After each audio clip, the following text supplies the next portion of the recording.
আসসালামু আলাইকুম। আপনারা সবাই কেমন আছেন? আশা করি আপনারা সবাই ভালো আছেন। আলহামদুলিল্লাহ আমরা সবাই ভালো আছি। তো আজকে সকাল সকালে রান্না করবো কাঁচা কলা দিয়ে, আলু দিয়ে, মাছ দিয়ে। অনেকদিন থেকে কাঁচা কলা খাওয়াই না, তাহলে বাড়ির গাছের কাঁচা কলা সকালে পারলো গাছ থেকে, তখন কাটে নেই। কাঁচা কলা দিয়ে মাছ দিয়ে রান্নাটি স্বাদ লাগে।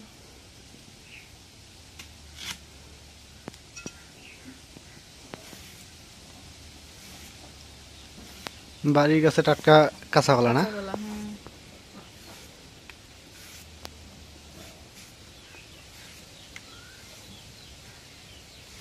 কাঁচা কলা আমাদের দাম নেই, নাও এদিকে দাম নেই কেউ, বুঝছো? যেমন কাঁচা কলা শহরে অনেক জায়গায় নাই তো দাম। আমাকে ওদিক দাম নেই, ওদিক দাম। এই জায়গায় যে এই কলাগুলো 10 টাকা হালা, 4টে কলা 10 টাকা।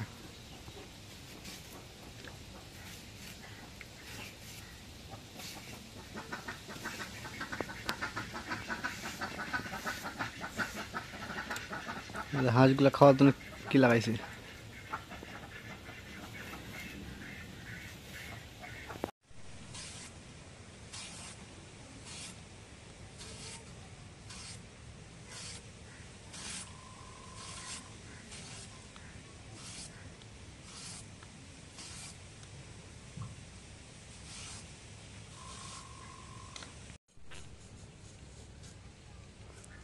কলা কাটলে দেখছে হাতের অবস্থা কি হয়? কিসে এরকম কালো হয়ে গেছে। ও যে আটাগুলো আছে না, ওই আটাগুলো ভরে।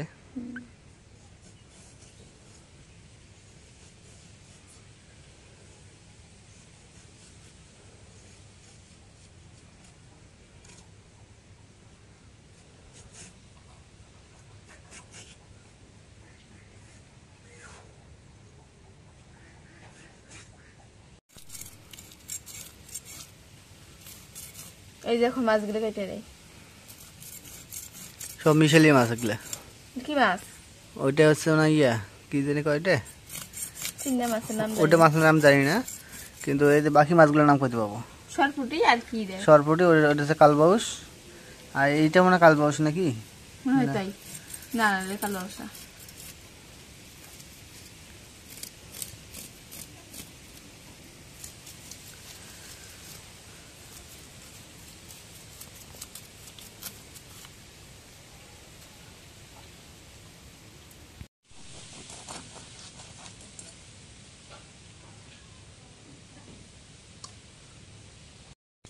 এখন মাছগুলো কাটা হয়ে গেছে, এখন দিয়ে নেই।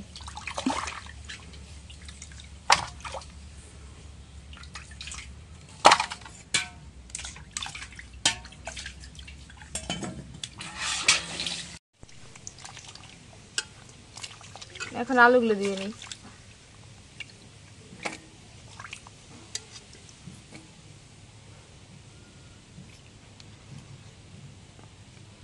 এখন কলাগুলো কাটা হয়ে গেছে, এখন দিয়ে নেই। দিয়ে তারপর হলদি দিয়ে ভাপ দেওয়া লাগবে। ভাপ দিলে কষ্ট বেড়ে যায়, কালো কালো কষ্ট।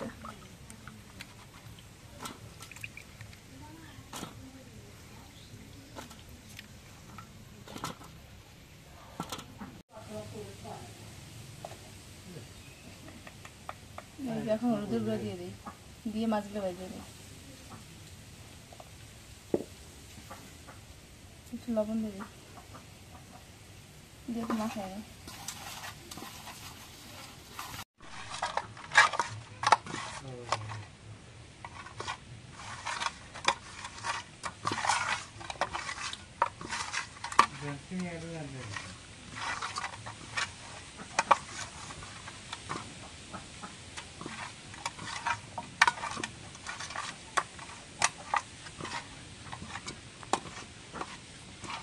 এখন মাছগুলো মাখানো হয়ে গেছে, এখন কড়াইতে তেল দিয়ে দিই।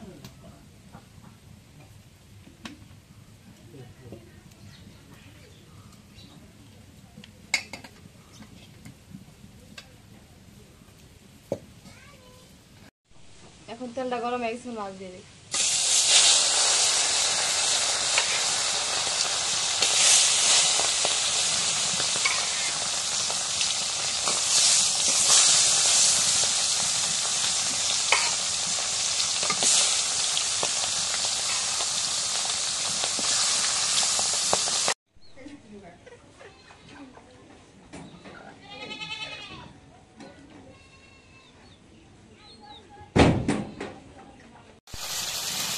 মাছ উল্টাই দিই।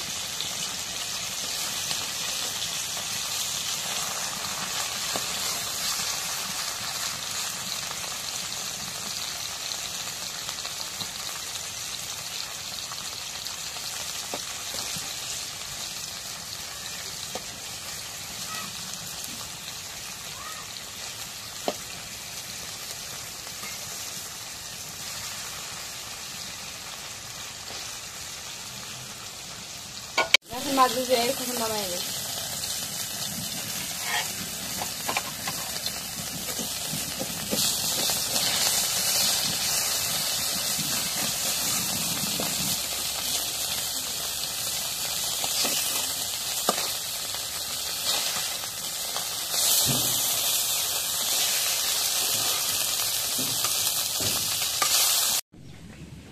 একটু হলুদের গুঁড়ো দিয়ে দিই, দিয়ে কলা করে ভাপ দিয়ে নিই। এখন পানির মধ্যে হলুদের গুঁড়ো দিয়ে হয়ে গেছে, এখন কলা করে ভাপ দিয়ে নিই।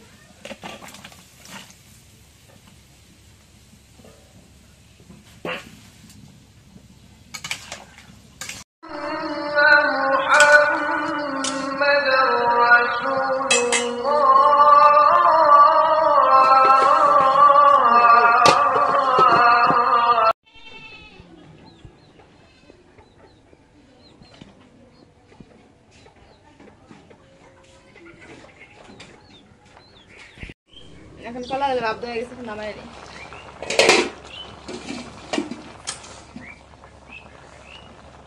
অনেক সুন্দর হয়েছে কালারটা। হলুদ দিছে যে এই জন্য তো কালারটা সুন্দর হয়েছে। কালার সেদ্ধ হয়ে গেছে। ওর সাথে আলুও দিছো, মানে আলুটা একটু সেদ্ধ হইলো, ওটা ভালো হইলো।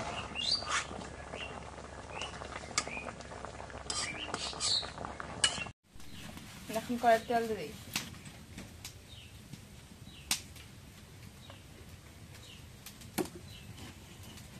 এখন পেঁয়াজ করে দিয়ে দিই।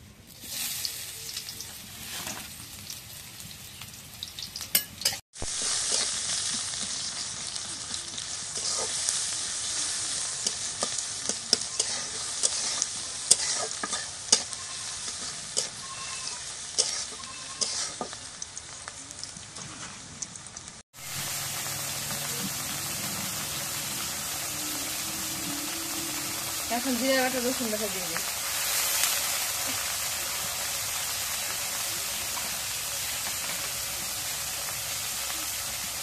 এখন মরিচ গুঁড়ো দিয়ে দিই। কি করবা? তাহলে কি রান্নার জন্য? মাছ না ওই কাঁচা কলা? নামকে মাছ ভুনা করবা নাকি? না, মাছ বোনা করে মাছ দিয়ে কাঁচা করে রান্না। এখন হলুদের গুঁড়ো দিয়ে দিই।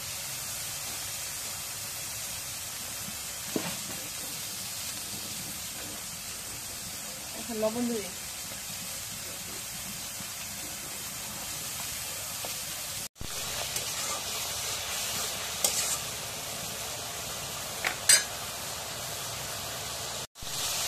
এখন ওই যে কলা গিলে আলুগুলো দিয়ে দিই।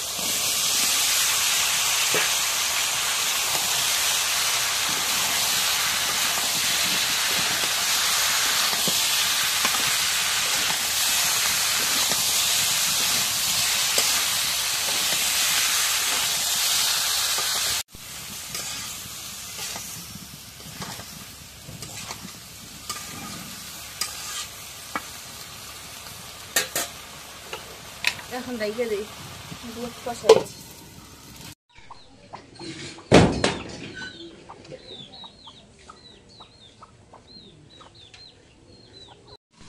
এখন তরকারিটা কষানো হয়ে গেছে, এখন জলে পানি দিই।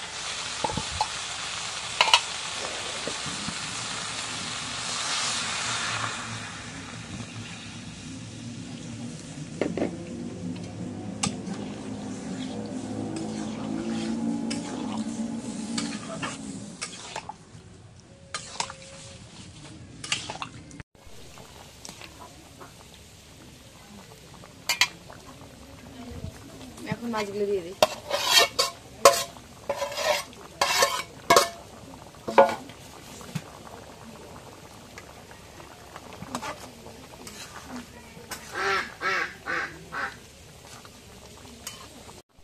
এখন তরকারি নামায় ফেল দিই।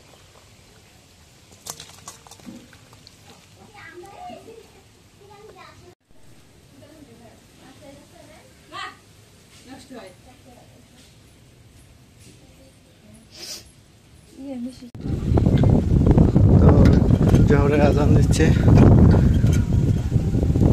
নামাজের সময় হয়ে গেছে।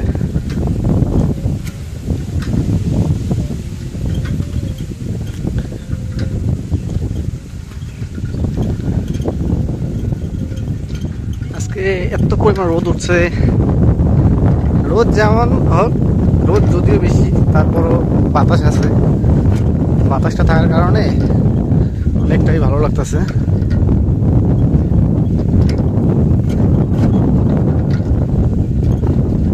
আকাশ একদম নীল, কোনো মেঘ নাই।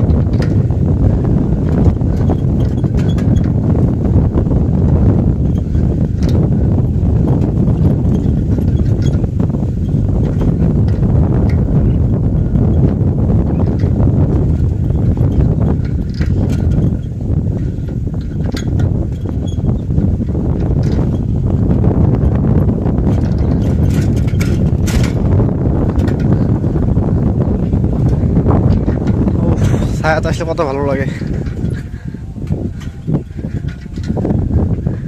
তো আবার ওই যে রোদে পড়লাম, মানে রোদে এতটাই রোদ লাগতেছে,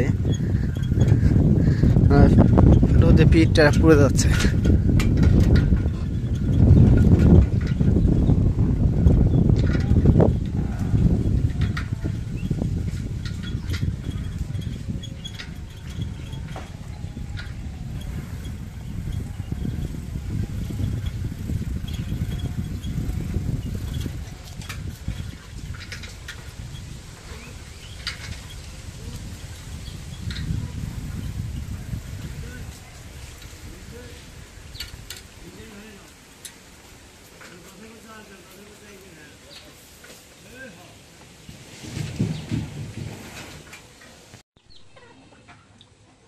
বাছুরটা যে ঘাস খায় দেখি এখন, সবই খায়, সবাই খায় না, গুড়ে মেহেন্দিটা খায়। ওই গুঁড়োটা মাখিয়ে দেবে খাইব, তাই না? ওই যে বড়টার সাথে কেমন ইয়ে করতে খাওয়ার পাল্লা ফেলে দিয়েছে।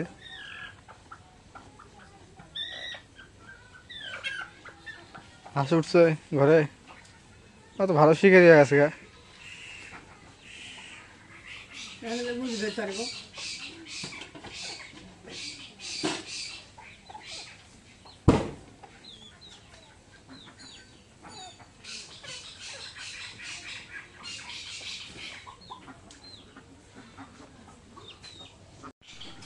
আর ওই যে ঘরে যে সিংটাগুলো আছে না, ওদের ঘরে থুবে আজকে।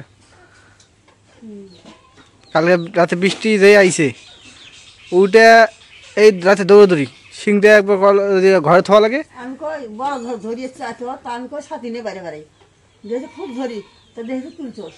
হ্যাঁ, ওষা এগুলো গোয়াল করে তুললাম, ওই ঘরে তুললাম, তো এই সিংটা এগুলো বাইরে একবার কোনো ওটা দরকার নেই। কে উপরে কোন উপর থয়?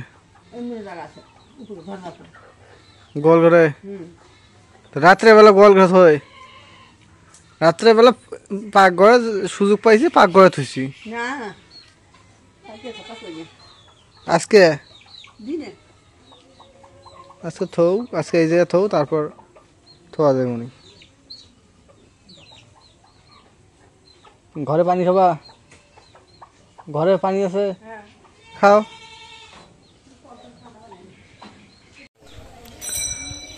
তো এটা হচ্ছে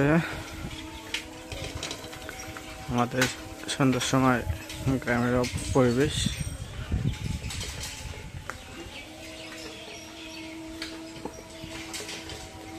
তো মাগরিব আজান দিচ্ছি, কিন্তু নামাজের দিকে রওনা দিছি, সেটাই দেখাচ্ছি আপনাদের।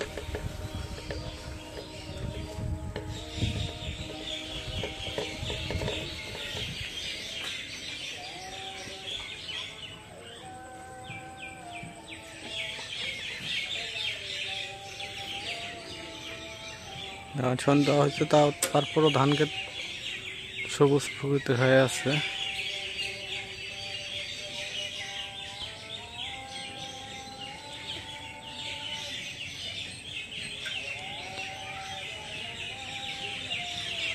তো ঠিক আছে, আজকে ব্লগটা এই জায়গায় শেষ করবো। তো যদি ব্লগটা ভালো লাগে অবশ্যই একটা লাইক, কমেন্ট, শেয়ার এবং সাবস্ক্রাইব করে দেবেন। পরিশেষে আমাদের সবাইকে অসংখ্য অসংখ্য ধন্যবাদ জানিয়ে আজকের মতো এই জায়গায় বিদায় নিচ্ছি। আল্লাহ হাফেজ।